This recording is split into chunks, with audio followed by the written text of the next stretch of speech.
Elden Ring is not Dark Souls might sound like an obvious or unremarkable statement at face value, but it gets to a major issue of the online discourse surrounding Elden Ring. The assumption that Elden Ring is just an open world Soulsborne game, and therefore can be judged by the same standards as Dark Souls. But as I'll show in this video, FromSoft's newest IP is in fact very different from the Souls games, and only by systematically unpacking these differences can we finally begin to understand some of its more controversial design choices, and perhaps even begin to accept them.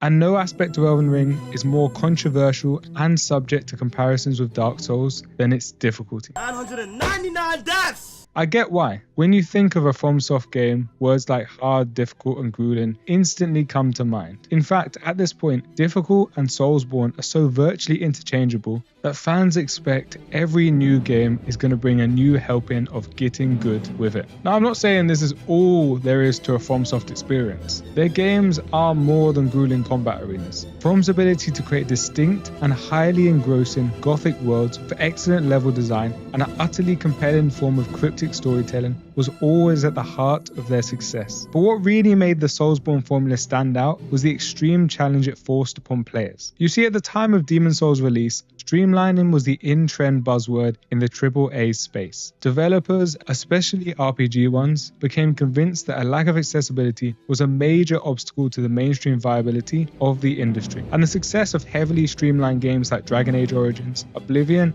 and Mass Effect only bolstered this argument. And so the industry as a whole became committed to reducing the difficulty and simplifying the presentation of their games. But Miyazaki, a game director at From Software, a then obscure Japanese studio, realized something the others didn't. And this realization would form the core of the Soulsborne identity. Games weren't putting off the mainstream because they were too difficult, but because they were too frustrating. In fact, we love a fair fight, a truly satisfying challenge. So if you found a way to combine quality of life features like simple UI and easy to understand fluid combat with a tremendous challenge, then a new base of consumers could be brought in without compromising on a hardcore approach. And so in Demon's Souls onwards, the player would find themselves constantly under siege from the smallest foe to the most gargantuan beast of nature. Turn the wrong corner and an enemy will brutally ambush you. Roll the wrong way and a gigantic boss will grind your face into a pile of spiritual ash. But if you learn how to avoid that ambush or roll out of those attacks, you can truly master these games. And this is what fans were drawn towards.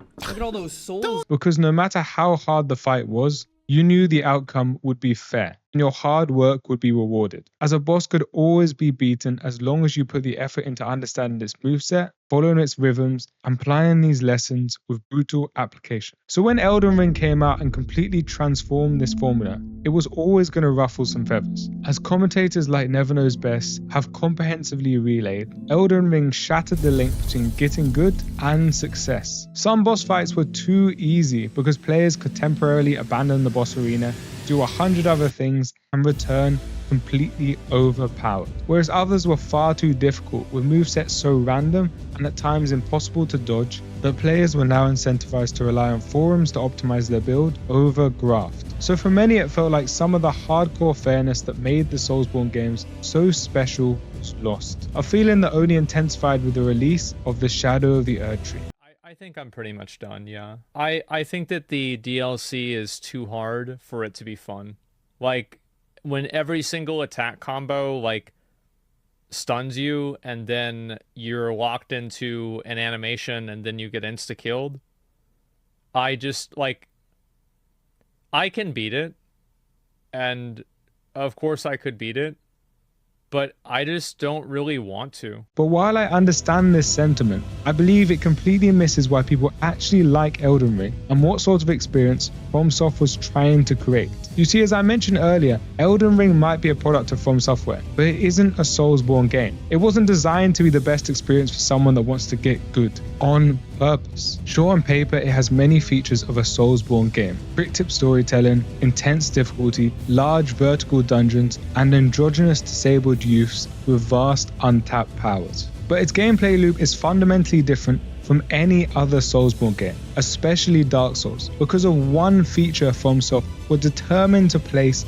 at the forefront of this new IP: the open world. You see, when they shifted towards this format, their entire focus also shifted away from linear, atmospheric environmental storytelling and grueling but fair action-based combat to exploration and roleplay. Elden Ring is about finding interesting items, hidden underground Lovecraftian cities, and multi-location storylines. It's about spotting a castle on the horizons or an island and turning every corner and crevice to get to your destination, where you're rewarded with a boss fight that you can completely ignore if you want to explore more. And the best way of understanding this is to simply compare the opening of Elden Ring and that of Dark Souls 3. But before I do, I just want to remind you guys to like, subscribe, and leave a comment. Every game has its rules, and engagement is YouTube. So if you want more content from me, you know what to do. Anyway, let's get back to the video. In Elden Ring, after the excellent character creator, you emerge in the lands between as a level 1 Tarnished and are forced into a virtually unbeatable boss battle, following which you're dropped straight into a vast open green plain known as Limgrave, with no clear sense of direction, left to play according to personal whims and curiosities. This immediately establishes that Elden Ring is about exploration,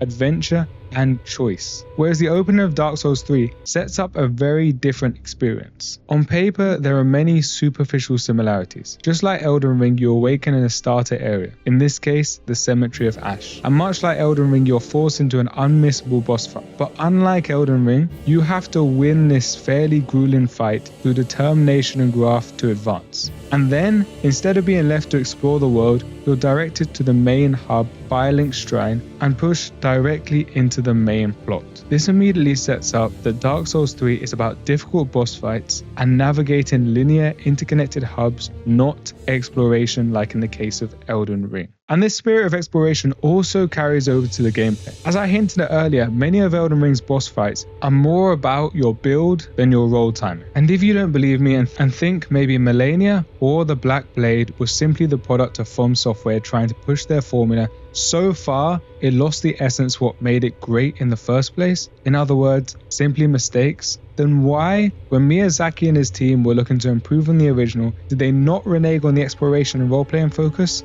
despite all the community feedback, and instead double down? Shadow of the Erdtree is everything a very vocal minority hated about Elden Ring on a course of anabolics. The new Skardu Tree fragment system directly ties difficulty to exploration in a way that the leveling system never explicitly did. And Smith and Stones are now so abundant that From Software are basically screaming at players to experiment with builds. According to IGN, there are 8 Ancient Dragon Smith and Stones and 6 Somber ones in total. That's 61 and 75% of their respective totals in the much larger base game. And in many ways, the fan reaction to all these changes proves that this is really what the core of Elden Ring is about. Apart from some issues with localization in China, players largely received Elden Ring's new DLC extremely positively. So while I really do understand why many in the "it's a step down from Dark Souls 3" crowd are disappointed, Elden Ring isn't about getting good, and so maybe it's just not the sort of game for you. Devs tackle different genres and niches all the time, and it's impossible to please everyone. It's clear, however, that this is what Elden Ring was intended to be. From Miyazaki's perspective, this new experiment was a resounding success because of its move away from getting good and towards a more balanced focus on exploration and roleplaying. And to say that Elden Ring is simply too difficult or a step down fails to address why it not only sold far better than Dark Souls 3, but became such a cultural moment that Elon Musk, the final boss of internet attention seeking, felt the need to get involved. Like and subscribe if you enjoyed the video, and if you didn't, well, I guess this wasn't made for you either.